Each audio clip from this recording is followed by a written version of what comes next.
Welcome to our channel. Today we how to subscribe to Azure Defender for Cloud Security Posture Management, detailed guide step by step clearly. Use your credentials to access your Azure account. Once logged in, navigate to the left-hand menu.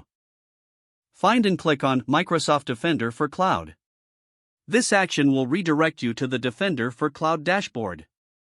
On the dashboard, locate the Getting Started section. Here, you will see options related to your current security posture. Look for the Upgrade option to proceed with your subscription.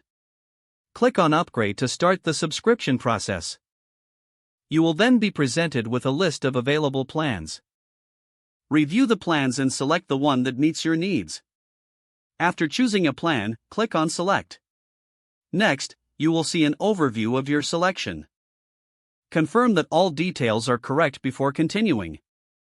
Click on Next to proceed with the configuration. You may need to choose which resources to include in the subscription. Specify any additional settings required for your subscription. Once you've made your selections, click on Review plus Create. Review all your configurations once more. When everything looks good, click on Create. The system will now process your subscription request. Wait for the deployment to complete. Once finished, you will receive a notification that your subscription is active. You can now start utilizing Azure Defender for Cloud Security Posture Management. Explore the dashboard to understand the features available. Begin by assessing your current security posture and recommendations. If the page does not load, refresh the browser or try again in a private or incognito window. Make sure you are using the correct email address, then retype it carefully to avoid small typos.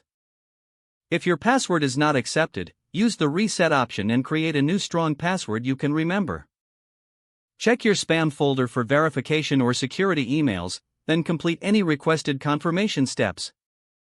Enable two-factor authentication if available to improve account security and reduce unauthorized access risk. After signing in, review your profile details so your contact information and settings are accurate and current. If you see an error message, note it down and try again after restarting your device and internet connection. Don't forget to like this video and subscribe to our channel for more step-by-step tech guides.